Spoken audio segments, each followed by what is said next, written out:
Tayo na nga bago pa maisip sumama ng mga yan. Sabi nito na ang mga alaga nito ang tinutukoy. Parang nagkakaintinding nagsitahol ang mga aso. Hala, halika na nga. Mukhang gusto nga nilang sumama. Pabirong hinawakan niya ang braso nito para hilahin niya ito. Muntik din niyang bitawan uli iyon dahil parang may magnetic field ang braso nito. Nakakapanayo ng balahibo ang paglapat ng kamay niya rito. Sira, ginaya niya ang sinabi nito sa kanya. Iginiya nito patungo sa sasakyan niya. Like a perfect gentleman, he opened the door for her. Ang layo na natin, sabi ni Ila habang nakatingin siya sa labas ng bintana ng kotse. Hindi sinabi ni Nico kung saan sila pupunta. Basta raw sumama siya. Kinulit niya ito pero hindi ito natinag. Ipinalagay niyang sa isang mall o sa kung saang fast food chain lang sila kakain. Pero palabas na sila ng syudad. Saan ba tayo pupunta? Tanong uli niya. Relax, hindi ako delikadong kasama. Anitong saglit na bumaling sa kanya. Nakangiti ito, iyong klase ng ngiting nakakaapekto ng husto sa tibok ng puso niya. Delikado kaya? Delikado sa puso ko. Hindi naman sa ganoon, nagtataka lang ako, sabi niya. Nasa Earth pa naman tayo, huwag kang mag-alala, hindi tatahalalagpas ng Jupiter. Ha ha, patawa ka talaga. Ganti niya. Mahalikan yata niya ang lalaking iyon. He was the very first guy she felt really comfortable with. Siguro ay dahil na rin iyon sa personalidad nito. Kahit paano tuloy ay nagkaroon siya ng kumpiyansa na hindi ganon kasagwa ang social skills niya. Natatabunan ng sandaling pagkakakilala nila ang mga masamang karanasan niya sa nakaraan. Sumulyap ito sa kanya. Napahiya siya nang mahuli nitong nakatingin siya rito. But he just flashed her killer smile. Muli ay naging parang kabayong nakikipagkarera ang bilis ng tibok ng puso niya. May kahabaan ng biyahe pero dahil panay ang kwento ni Miko ay hindi siya nainip. Maya-maya pa ay nagkaroon na siya ng ideya kung saan sila pupunta. Sa Tagaytay. Sa isang gazebo na nasa itaas ng bulubundukin sila humantong. Nakatunghay iyon sa lawa ng Taal. It was a very nice place. May bahay sa di kalayuan doon na yari sa kahoy. Parang sa rancho ng ambience iyon. Isang gate ang kinailangan nilang pasukin upang marating nila ang gazebo. Hindi ba bawal dito? Tanong niya nang huminto sila sa lilim ng isang mayabong na punong mangga. Mukha kasing pribado ang lugar. Sa iba, oo. Sa atin, hindi. Anito. Sa kaibigan ko ang lugar na to. Ibinebenta niya sa akin kaya sabi ko sa kanya, susubukan ko muna mag-picnic dito para malaman ko kung magugustuhan ko. Tinitigan niya ito. Mahirap kasing masabi kung minsan kung seryoso o nagbibiro lang ito. What? I'm telling the truth. Sabi nito. Hindi tayo magkakasuhan ng trespassing. Huwag kang mag-alala. Pinatay na nito ang makina ng sasakyan. Saka ito bumaba.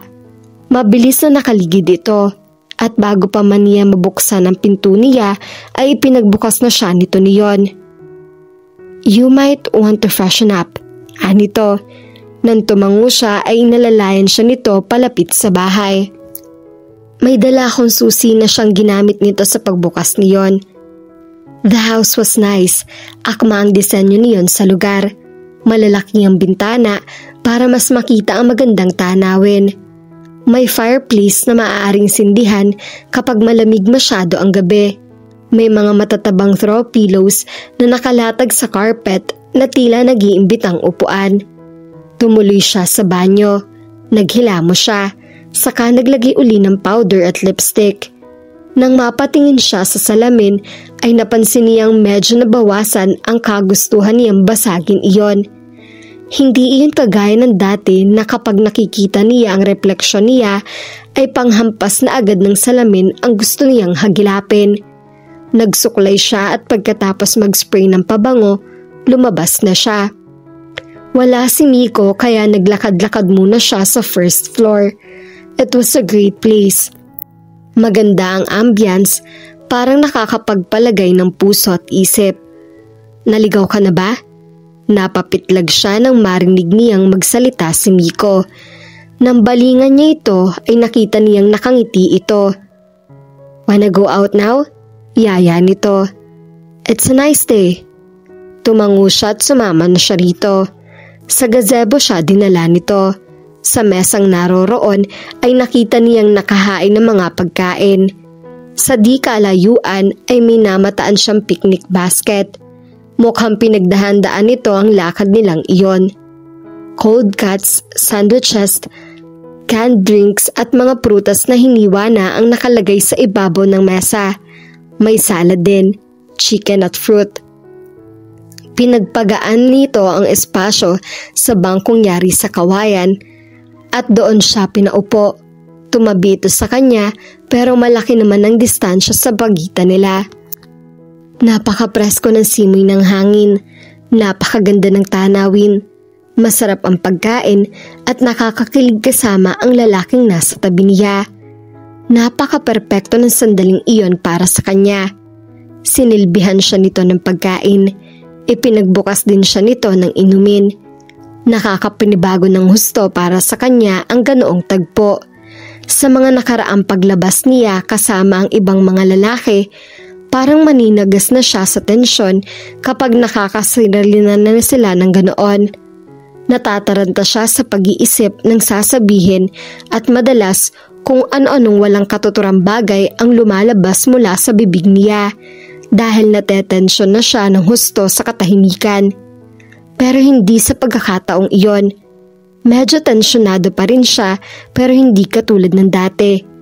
Hindi rin siya nakakadama ng matinding pagnanais na puna ng katahimikang manakanakang naghahari sa kanila. It was a comfortable kind of silence. Pagkatapos nilang kumain ay tinulungan niyang magligpit ito. Nang maisilid na uli nila sa picnic basket ang mga tira nila, ay niyaya siya nitong tumayo malapit sa gilid ng bulubundukin. Bulubunduking naturingang iyon pero may kataasan. From where they stood, there was a sheer drop down at the side of the hill. Makapigil hininga ang taas niyon, pati na rin ang tanawing nakahantad sa paningin niya. It was a perfect place to get kissed. Hindi niya alam kung saan nanggaling ang ideyang iyon. Basta na lang iyon gumiit sa isip niya. Palihim tuloy niyang natapunan ng tingin si Miko. If that was the perfect place to get kissed, he was the perfect guy to do the kissing. Napatda siya nang matuklasan niyang nakatingin din ito sa kanya. Ang unang reaksyon niya ay ibaling na uli sa tanawin ang paningin niya.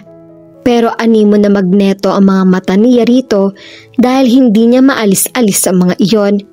Hindi niya alam kung ito ay ganoon din. Nakatitig din lang kasi ito sa kanya. There was something in the air. She was sure of that. At kung ano man ang nasa hangin, malamang na nakapagpapawala iyon sa tamang katinoan. Tiyak na iyon ang dahilan kung bakit sa tingin niya ay nagbalak itong halikan siya. At kung bakit pakiramdam niya ay papayagan niya ito. Dapat ay hindi. Walang karapatan nito para gawin iyon. Pero hindi niya mapigilan ang pagnanais niyang malaman kung ano ang pakiramdam ng mahalikan. It would be her first kiss, and at that age, she thought it was pathetic. Pero sulit na rin siguro na naghintay siya ng ganoon katagal para maranasan ang kanyang unang halik kung katulad ni Miko ang magbibigay niyon sa kanya. Kusang pumikit ang mga mata niya nang makita niyang palapit na sa mukha niya ang mukha nito. She braced herself, pero kahit anong pagpapatatag niya sa kalooban ay hindi sapat para maihanda siya sa nakakatulirong damdaming nagsindi sa pagkatao niya sa sandaling lumapat ang mga labi nito sa mga labi niya. So this was how it felt. Hindi na siya kailangan mag-imagine lang ngayon. Nangyayari na talaga sa kanya ang isang karanasang kung minsan ay pinagtakahan niya kung ano ang pakiramdam. at pinangangambahang hindi na magaganap sa buhay niya. It felt so great, like the heavens briefly opened, allowing her a glimpse inside. The air suddenly felt colder and smelled fresher. Parang tumingkad ang kulay ng mga dahon at bulaklak na nasa paligid niya. Tila lalong naging perpekto ang lugar at ang sandaling iyon. Miko was kissing her with infinite tenderness. Tila ba alam nito na hindi pa siya sanay mahalikan. Pero kahit ganoon, hindi siya nakadama ng hiya o panliliit. Sa halip ay parang tuwang-tuwa siya na isang katulad nito ang kasalo niya ngayon sa sandaling iyon na tiyak niyang natatandaan niya habang buhay. It was a known fact that people remember their first job, first kiss, first love, and first heartbreak.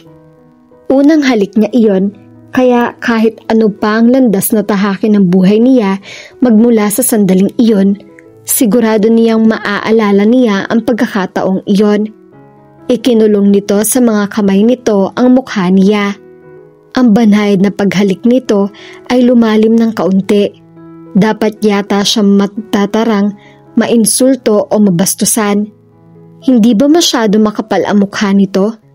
Wala itong karapatang halikan siya, pero parang determinado itong ituloy ang ginagawa niya to. Determinado rin siyang huwag mag-react na parang isang matitimang berhen. Iyon ay kahit totoo pang ganoon na nga ang estado ng kanyang isip at katawan. She really was a virgin in thought, word, and in deed. At paano rin ba siya magtatatarang kung nakakawala sa tamang katinuan ang mga damdaming idinudulot sa kanya ng paglalapat ng mga labi nila ni Miko? Nagtataka siya kung bakit siya naiinitan gayong malamig naman ang klima. Hindi rin niya alam kung paano niya pakibabagayan ang kiliting humahagod sa kanyang gulugod saka kumakalat sa kanyang mga kalamnan. Hindi siya mapakali. Kung itutulak niya palayo si Miko o mas kakabigin pa niya ito palapit, hindi niya mapagpasyahan. And then, he made the decision for her. He let her go. Gusto niyang habulin ang mga labi nito, pero sa huling sandali ay nangibabaw ang utos ng katinuan niya.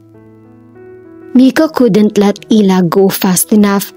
Muntik na nga niyang maisalya ito sa palayo. Iyon ay hindi dahil nadisgusto siya, kabaligtaran pa nga. Hindi niya inaasahan na ganun ang mararamdaman niya. He didn't even know why he kissed her in the first place. Kanina'y para siyang nahahatak palapit dito.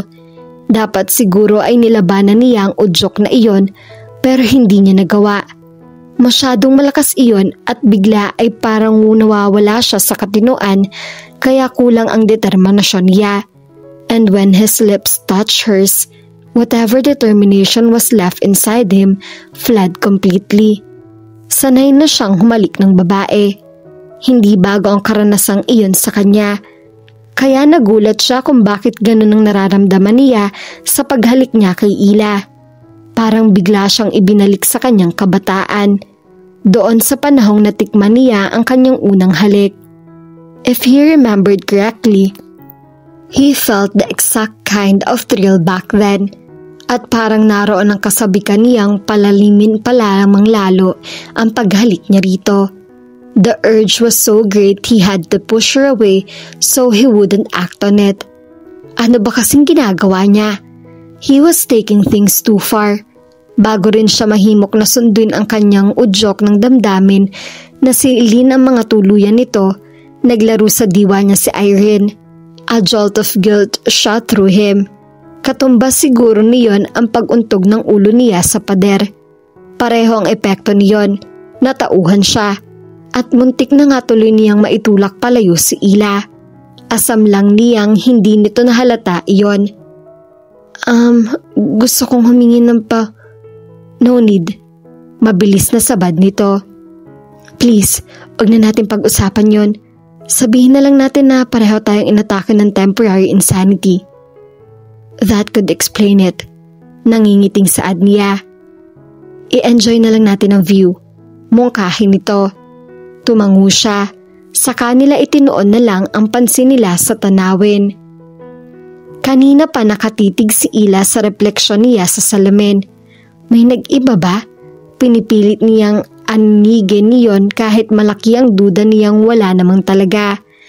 Bakit ba kasi may mag-iiba sa itsura niya mula nang huling tumingin siya sa salamin na kaninang umaga lang niya ginawa? Nahalikan ako. Kinilig siya nang maalala niyang hinalikan siya ni Miko. Mabilis din niyang naisip na para siyang tanga. She had her first kiss. It came a bit late. Hindi iyon rason para mag-astambangag siya. Pero hindi talaga niya mapalis-palis ang pakiramdam na may nag-iba sa anyo niya. Napabuntong hininga siya. Hayun siya. Sobrang excited sa itinuturing niyang napakahalagang pangyayaring iyon sa buhay niya, pero si Miko siguro ay naghihilik na sa kama nito. Mas mabuti pa nga naghihilik na lang siya.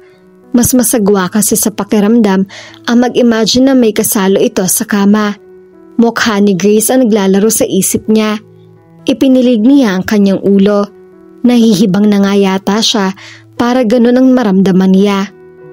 Cool ka lang, okay? Umalis na siya sa harap ng salamin bago pa mabasag iyon.